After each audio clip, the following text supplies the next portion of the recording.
तो चलिए अब बात करते हैं नेक्स्ट पार्ट की। मार्कर प्लानिंग का जो नेक्स्ट पार्ट है वो है मार्कर प्रोडक्शन। मार्कर प्रोडक्शन करने के लिए हमें सबसे पहले, जैसे मान लीजिए हमारे पास ऑर्डर आया 4000 शर्ट्स का। ये 4000 शर्ट्स हमें 1500 1500 और 1000, 1500 चाहिए हमें रेड कलर की, 1500 ब्लू कलर की और 100 व्हाइट कलर की, 1000 व्हाइट कलर की शर्ट।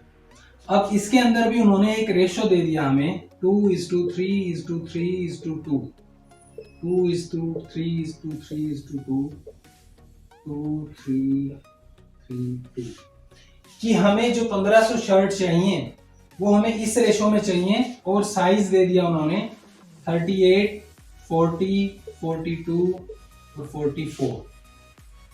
मेंस जो वियर है उसके अंदर ये साइज दे दिया कि 38 साइज की, 40 की, 42 की, 44 की हमें इस रेशो के अंदर चाहिए। सेम यही साइज इनके अंदर भी चाहिए। अब इस रेशो का मतलब क्या है कि जो 1500 शर्ट हैं उसके अंदर ये टोटल, इस रेशो का टोटल होता है 2 + 3 + 3 10। तो उसके अंदर जो 2% शर्ट हैं वो होनी चाहिए, यानी 300 शर्ट रेड कलर की 38 साइज की होनी चाहिए। उसके बाद 1500 गुणा 3/10, 450 शर्ट इस साइज की होनी चाहिए। ऐसे ही फिर 450 शर्ट इस साइज की और फिर 300 शर्ट इस साइज की होनी चाहिए इन 1500 के अंदर। 1500 शर्ट एक ही साइज की नहीं मांगी उन्होंने कि स्मॉल साइज की 1500 शर्ट। उन्होंने कहा कि 1500 शर्ट रेड कलर की, लेकिन 38, 40, 42, 44 और वो भी इस रेशो में कि 1500 में से 300 इस साइज की, 450 इस साइज की, 450 इस साइज की और 300 इस साइज की। तो जब हम इनका टोटल करेंगे तो ये सारा टोटल जो है वो 1500 बनेगा। इसी प्रकार से इसके अंदर भी 300, 300, 450, 450 इन्होंने ऐसे डिवाइड कर दिए। अब मार्कर के लिए ये चीज बड़ी इंपॉर्टेंट है, उसे ये ध्यान में रखना पड़ेगा कि मुझे हर एक कलर के अंदर अलग अलग 4 डिफरेंट साइज प्रोड्यूस करने हैं। अब हमें जो फैब्रिक रोल मिला है वो 3 कलर में मिला है। मार्कर प्लानिंग के लिए कटिंग करने से पहले हमें 3 कलर में फैब्रिक रोल मिला है। रेड कलर का रोल, ब्लू कलर का रोल और व्हाइट कलर का। अब मार्कर प्लानर को एफिशिएंटली काम करना पड़ेगा, इस ढंग से काम करना पड़ेगा कि एक ही लेयर के अंदर जो इसने फैब्रिक की जो लेयर, मान लीजिए रेड कलर का फैब्रिक हमने कटिंग टेबल पे ऐसे लेयर्स बना दी, उसकी एक के ऊपर एक मल्टीपल लेयर्स बना दी। अब इन लेयर्स में हमें उन चारों साइज की कटिंग साथ में करनी है, एफिशिएंटली कटिंग करनी है, एक ही बार में कटिंग हो जाए। क्योंकि अगर हम 2 बार में करते हैं, मान लो हम 38 और 40 के लिए एक बार कटिंग कर लेते हैं आधे रोल की, जो टोटल रोल मिला है, मान लो हमें 2000 मीटर का रोल मिला है, 1000 मीटर की हमने इन 2 साइज में कटिंग कर ली और जो बाद में 2 साइज बचे 42 और 44 उसके लिए हमने दोबारा लेयर बिछाई, उसके बाद दूसरी लेयर में उसकी कटिंग की। लेकिन उसमें बहुत ज्यादा टाइम कंज्यूम होता है। मार्कर प्लानिंग करने में टाइम कंज्यूम होता है, कटिंग करने में टाइम कंज्यूम होता है, स्प्रेडिंग में टाइम कंज्यूम होता है। तो हमें क्या करना है कि हमें एक ही बार में पूरा 2000 मीटर की हमने लेयर्स बना दी, लेयर्स में उसको प्लाई में अरेंज कर दिया। प्लाई में अरेंज करने के बाद हम मार्कर प्लान तैयार करेंगे। अब मार्कर प्लान, अगर जो प्लानर है वो एक बड़ा प्लान तैयार करता है उस पूरे फैब्रिक के लिए, इसके अंदर उसने 4 एरिया में मान लो इसको डिवाइड कर दिया कि ये एरिया में 38 के लिए यूज करूंगा, ये 40 के लिए, 42 के लिए, 44 के लिए, कि 38 के जितने गारमेंट पीसेज हैं उसको इस एरिया में अरेंज करूंगा, 40 को इसमें करूंगा, 42 को 42। तो इसमें काफी डिफिकल्ट हो जाएगा उसके लिए। तो वो क्या करते हैं इस केस में कि वो 2 हिस्सों में डिवाइड करते हैं पूरे मार्कर प्लान को। ये मान लीजिए एरिया है, उसको 2 पार्ट्स में डिवाइड कर दिया। इस पार्ट में रखेगा वो 38, 40 और 42 को, और इस पार्ट में रखेगा 40, 42 और 44। तो इसके अंदर हमारे जो चारों साइज हैं 38, 40, 42, 44 सारे साइज इंक्लूड हो गए इसके अंदर। ऐसा करने से उसको फायदा क्या होता है कि इन बड़े साइज के गारमेंट्स के साथ ये जो छोटा साइज है इसको अरेंज करना इजी रहता है। ऐसे ही इस बड़े साइज के साथ उसे इन छोटे साइज को अरेंज करना इजी रहता है। दो छोटे मार्कर प्लान बनाना इजी है, उसमें गारमेंट पार्ट्स को अरेंज करना इजी है, टाइम कम लगता है, बजाय इसके कि वो चारों साइजेस को लेके एक बड़ा मार्कर प्लान बनाए। उसमें बहुत ज्यादा कॉम्प्लिकेशन होती है कि 44 का कहाँ पे साइज रखूं, आर्म को कहाँ रखूं, कॉलर को कहाँ रखूं, 38 का कहाँ सेट करूं, उसमें बड़ी दिक्कत आती है, बहुत टाइम कंज्यूम होता है। तो इसकी बजाय वो क्या करते हैं, दो छोटे मार्कर प्लान बनाते हैं, दोनों में इन साइज को अरेंज कर लेते हैं। इन साइज को अरेंज करने के बाद जो मार्कर प्लान बनता है वो जो लेयर फैब्रिक, ये स्प्रेडिंग टेबल है, इसके ऊपर ये फैब्रिक की प्लाई लगी हुई है, जो टॉप लेयर है उसके ऊपर इस मार्कर प्लान को प्रोड्यूस कर दिया जाता है। तो पहली रिक्वायरमेंट ये है प्रोडक्शन करते टाइम कि जो हमें ऑर्डर मिला है उसको कैसे एग्जीक्यूट करना है, टाइम सेव करते हुए और मैक्सिमम फैब्रिक को यूज करते हुए, कम से कम टाइम लगे, जल्दी कटिंग हो। और जो कटिंग सीविंग रूम के अंदर जो हमें सप्लाई करनी है, क्योंकि सीविंग रूम के अंदर जो टेलर हैं जो स्टिचिंग करने के लिए वेट कर रहे हैं, उनके लिए भी प्रॉपर सप्लाई होनी चाहिए हर एक पार्ट की, ताकि जल्दी से जल्दी कटिंग होने के बाद उनके पास गारमेंट के पार्ट्स पहुंच सके और गारमेंट जो सीविंग रूम है, स्टिचिंग रूम है, उसकी सप्लाई चलती रहे, उसमें प्रोडक्शन का काम चलता है।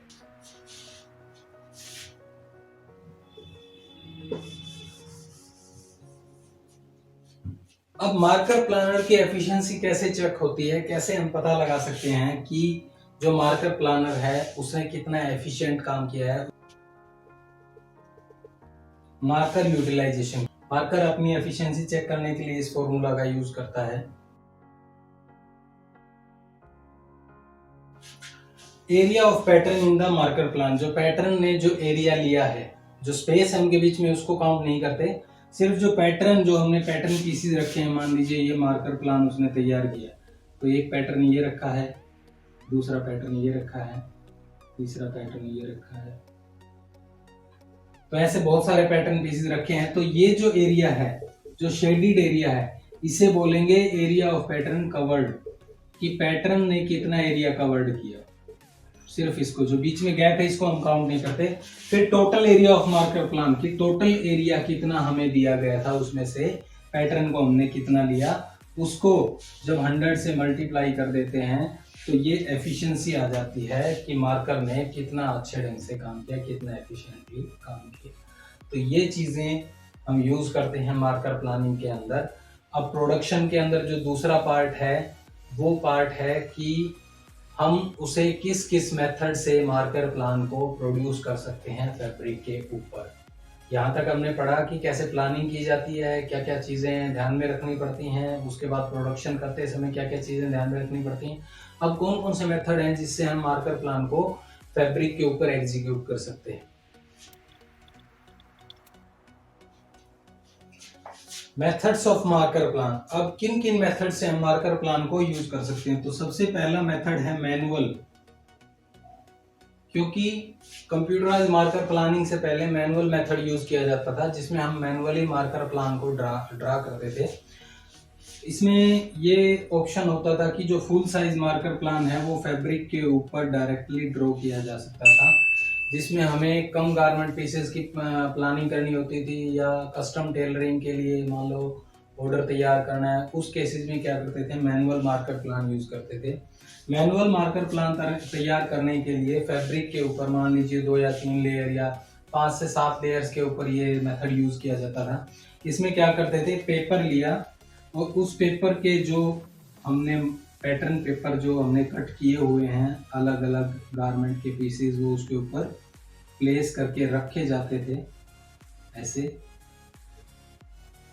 ये जो शेप दिखाई दे रही है आपको, इनको पैटर्न पेपर बोलते हैं। ये पैटर्न पेपर पहले से कट कर लिए जाते हैं साइज के हिसाब से, मीडियम साइज के लिए अलग, शॉर्ट साइज के लिए अलग, लॉन्ग साइज के लिए अलग। अब जो हमें तैयार करना है मार्कर प्लान, उसमें इन पैटर्न पेपर को फैब्रिक के ऊपर रख के सेट करके देखा जाता था कि किसके अंदर ज़्यादा से ज़्यादा फैब्रिक यूज हो रहा है और किसके अंदर वेस्टेज कम से कम हो रहा है, वो एडजस्ट करके इनको सेट किया जाता था। ये करने के बाद चौक से या पेंसिल से, जैसा कि टेलर के पास चौक होता है तो उसके बाद रख के इसको वो यहाँ पर ऐसे मार्किंग कर लेते थे, इनके चारों तरफ ऐसे मार्किंग कर दीजिए। इस मेथड को बोलते हैं प्रोडक्शन ऑफ मार्कर प्लान। जो मार्कर प्लान हमने तैयार किया है उसको प्रोड्यूस करना फैब्रिक के ऊपर। तो हमने ऐसे मार्किंग कर ली, इसकी मार्किंग करने के बाद इन पैटर्न पेपर्स को हटा लिया जाता था और जो बाउंड्रीज बचती थी उसके हिसाब से मैनुअल सीजर से, हैंड सीजर से फैब्रिक पीसेस को कट कर दिया जाता था। कट करने के बाद उसे स्टिच कर दिया जाता था। अब इस टाइप के मेथड में क्या होता था कि जब इस पैटर्न को हम बार बार यूज करते थे तो ये पैटर्न पेपर पे होता था। जो ब्राउन पेपर हम यूज करते हैं कवर वगैरह चढ़ाने के लिए, उस टाइप का पेपर होता था। तो वो पेपर बार बार यूज करने से फट जाता था या कट जाता था, तो उसको दोबारा यूज करने में दिक्कत आती थी। इसलिए उसकी कई कॉपी तैयार करके रख ली जाती। उन अलग अलग कॉपीज को तैयार करने के लिए अलग अलग मेथड यूज किए जाते थे, जिनमें से कुछ मेथड अब हम यहाँ पर डिस्कस करेंगे।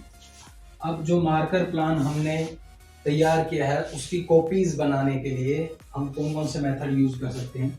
तो सबसे पहला मेथड है कार्बन कॉपी, दूसरा मेथड है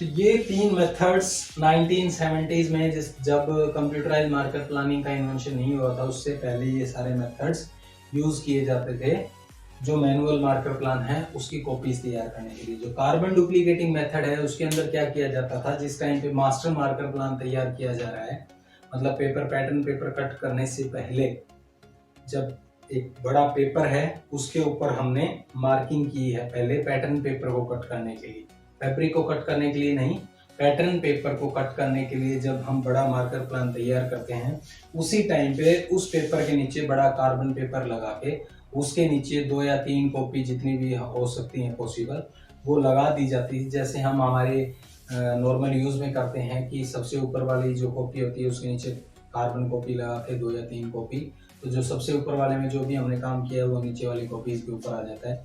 उसी तरीके से सेम मेथड यूज किया जाता था कि सबसे पहले जो मेन पेपर है उसके ऊपर जो आउटलाइन ड्रॉ कर रहे हैं हम पेपर को कट करने के लिए वो लाइंस नीचे वाली कॉपीज पे आ जाती थी और उनको फिर as a number of copies use किया जाता था। उसके बाद स्पिरिट डुप्लीकेटिंग या हेक्टोग्राफ मेथड, इसमें क्या होता था कि एक हेक्टोग्राफ पेपर यूज किया जाता था, कार्बन पेपर यूज किया जाता था। जो मास्टर प्लान हम तैयार कर रहे हैं, जो मेन मार्कर प्लान है उसके नीचे एक हेक्टोग्राफ पेपर डाल दिया जाता था। उससे क्या होता था कि जब हम उसके ऊपर जो भी आउटलाइन ड्रॉ कर रहे हैं, पेपर के ऊपर जो भी आउटलाइन ड्रॉ कर रहे हैं, तो वो उसकी ब्लू लाइन उस हेक्टोग्राफ पेपर के ऊपर आ जाती थी और जब उस हेक्टोग्राफ पेपर को दूसरी कॉपीज के साथ, सबसे पहले हमने मार्कर प्लान करने के लिए एक पेपर लिया ब्राउन पेपर, उसके नीचे हेक्टोग्राफ पेपर लगा दिया, हमने जो भी मार्कर प्लान तैयार करना था पैटर्न पेपर के लिए वो तैयार कर लिया। उसके बाद ब्राउन पेपर को हटा दिया, हेक्टोग्राफ पेपर को लिया, उस हेक्टोग्राफ पेपर के नीचे बहुत सारी कॉपीज लगा दी जितनी कॉपी हमें तैयार करनी थी और अल्कोहल या स्पिरिट का यूज करके जब उसे रोलर्स में से पास किया जाता था तो जो बाकी कॉपीज थी हेक्टोग्राफ के अलावा जो ब्लैंक कॉपीज होती थी उसके ऊपर वो सारा as it is marker plan print होके निकल आता था। तो इस मेथड को बोलते हैं स्पिरिट डुप्लीकेटिंग। इसके अंदर एक स्पिरिट, अल्कोहल स्पिरिट यूज किया जाता है जो उनकी कॉपीज को तैयार करने के लिए काम आता है। तो जो डाई एजो फोटोग्राफिक मेथड है उसके अंदर हम क्या करते थे, जो मास्टर मार्कर प्लान है, जो ब्राउन पेपर पे हमने मास्टर मार्कर प्लान लिया हुआ है उसके नीचे एक लाइट सेंसिटिव पेपर लगाया जाता था और उन दोनों को फिर अल्ट्रा वायलेट लाइट्स के नीचे से पास किया जाता था, high intensity ultraviolet light के नीचे से पास किया जाता है। उसके पास करने के बाद जो लाइट सेंसिटिव पेपर है उसको अमोनिया वेपर के अंदर डेवलप किया जाता है। जैसे कि फोटो बनाते समय हम करते हैं, पहले जो मेथड यूज किया जाता था फोटो को डेवलप करने के लिए light sensitive ultraviolet light के अंदर से पास करके और फिर उसको वॉश अमोनिया के वाटर के अंदर वॉश करके फोटो को डेवलप किया जाता था। तो ये कुछ मेथड्स हैं जो मैनुअल मार्कर प्लान की कॉपीज़ को तैयार करने के लिए यूज़ किए जाते हैं। अब बात करते हैं जो लेटेस्ट मेथड यूज़ किया जाता है वो है कंप्यूटराइज्ड मार्कर प्लानिंग। तो कंप्यूटराइज्ड मार्कर प्लान में क्या होता है, इसके अंदर सारा काम कंप्यूटर की हेल्प से किया जाता है। एक कंप्यूटर स्क्रीन होती है, कीबोर्ड होता है, उसके साथ में एक स्क्रीन यहाँ पर होती है जो इस कंप्यूटर से अटैच्ड है, और यहाँ पर प्रिंटिंग मशीन होती है, ये पेपर रोल है। तो कंप्यूटर के अंदर जो स्क्रीन अवेलेबल है उसके अंदर मार्कर अपने हिसाब से मार्कर प्लानिंग करता है। उसके अंदर कुछ पैटर्न पीसीज स्टोर होते हैं, अलग अलग arm, front, back, collar, cup, सारे पीसेस उसके अंदर लाइब्रेरी के अंदर साइज के हिसाब से स्टोर होते हैं कि 38 साइज के इस फाइल में स्टोर है, 40 के इसमें है, अलग अलग फाइल्स में स्टोर होते हैं। तो वहाँ से जो ऑपरेटर है, जो मार्कर प्लानर है, वो उन साइजेस को पिक करता है और इसके अंदर अरेंज करके देखता है। जब उसे लगता है कि ये सबसे एफिशिएंट मार्कर प्लान है तो वो उसकी एफिशिएंसी कंप्यूटर में ही चेक कर लेता है। जिस मार्कर प्लान की एफिशिएंसी सबसे ज़्यादा होती है उसे फाइल में स्टोर कर लिया जाता है फर्दर यूज़ के लिए, और उसकी यहाँ पर इमेजेस चेक कर ली जाती हैं। साथ ही साथ जैसे जैसे वो इसके अंदर ड्रॉ करता है तो यहाँ पर उसे इस बड़ी स्क्रीन पे दिखाई देता रहता है कि कहाँ पर कौन सा पार्ट हमने अरेंज किया है। जब ये सारी चीज़ें उसके अंदर फाइनलाइज हो जाती हैं उसके बाद यहाँ से कमांड दे दी जाती है। यहाँ पर प्लॉटर होता है जो पेपर के ऊपर उस सारे मार्कर प्लान को ड्रॉ कर देता है। उस पेपर को ले जाके फैब्रिक लेयर के ऊपर रख दिया जाता है और वहाँ पे फिर उससे मार्किंग की जाती है फैब्रिक के ऊपर। एक तरीका तो ये है। दूसरा तरीका ये है कि ऑटोमेटिकली सिर्फ इसके अंदर हमें कुछ डाटा फीड करना पड़ता है कि हमें ये साइज चाहिए, इतना ग्रेन लाइन का ये चाहिए। जो जो रिक्वायरमेंट्स होती हैं वो सारी रिक्वायरमेंट्स हम कंप्यूटर के अंदर फीड कर देते हैं। उसके बाद वहाँ से वो सारा डाटा कंप्यूटर उठा के एक मार्कर प्लान तैयार करके दे देता है। बट हम ये श्योर नहीं हो सकते कि वो सबसे बेस्ट प्लान तैयार करके देगा या मैक्सिमम यूटिलाइजेशन तैयार करके देगा। बट इसमें ऑटोमेटिकली वो एक मार्कर प्लान तैयार करके दे देता है जिसमें टाइम कम लगता है। बाद में हम उसे चेक कर सकते हैं जो कंप्यूटर ने हमें तैयार करके दिया है कि उसकी एफिशिएंसी कितनी है। अगर हमें लगता है कि इसमें हमारा टाइम सेव हो रहा है और एफिशिएंसी ज़्यादा आ रही है तो हम उस मार्कर प्लान को वहाँ से चूज़ कर सकते हैं।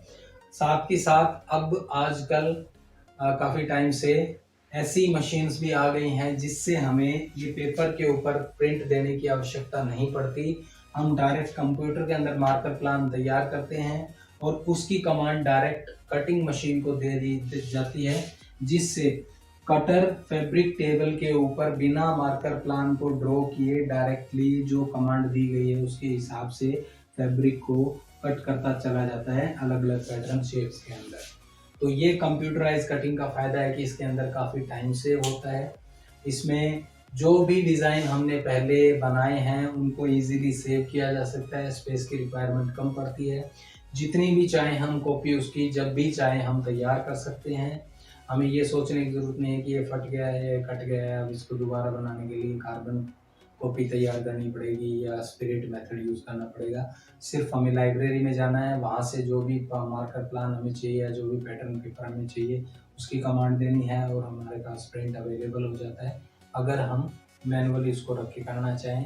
प्लस अगर हम जब भी कोई साइज़ हमारे पास आता है तो उसको भी हम इन लाइब्रेरी कंप्यूटर की लाइब्रेरी से उठा के उन मेथड्स को हम इजीली यूज़ कर सकते हैं, जिससे हमारा टाइम सेव होता है, हमारा जो काम है वो जल्दी हो जाता है और जो पेपर है उसकी सेविंग होती है, उसकी स्टोरेज के लिए जो स्पेस रिक्वायर्ड होता है उसकी सेविंग होती है। तो कंप्यूटराइज मेथड कॉस्टली पड़ता है, हालांकि उसको अरेंज करना उसके लिए ऑपरेटर, स्किल्ड ऑपरेटर की आवश्यकता होती है, बट वो कॉस्ट वो कवर कर देता है जो टाइम सेव होता है उसमें और जो स्पेस सेव होता है उसमें। इसलिए आजकल ज़्यादातर कंपनियां, मोस्ट ऑफ द कंपनियां जो बड़े लेवल पे कटिंग करवाती हैं या जो बड़े लेवल पे गारमेंट प्रोडक्शन करती हैं वो कंप्यूटराइज मार्कर प्लानिंग का यूज़ करते हैं। तो ये टॉपिक था मार्कर प्लानिंग का। आई होप आपको ये टॉपिक समझ में आया होगा। फिर भी अगर आपका कोई क्वेश्चन है तो आप मुझे कमेंट्स में लिख के अपना क्वेश्चन के बारे में पूछ सकते हैं। मैं ट्राई करूँगा उसे सॉल्व करने की और दोबारा आपसे अनुरोध है कि अगर आपने चैनल को सब्सक्राइब नहीं किया तो सब्सक्राइब कर लीजिए। और इस टॉपिक के रिगार्डिंग रिटन कंटेंट लेने के लिए, रिटन नोट्स लेने के लिए आप हमारी वेबसाइट textilehelp.org विजिट कर सकते हैं। उस पे हम टाइम टू टाइम नई पोस्ट डालते रहते हैं। जो भी रिटन नोट्स हैं आपके सिलेबस से रिलेटेड, वो आप हमारी वेबसाइट से ले सकते हैं। Thank you so much for watching.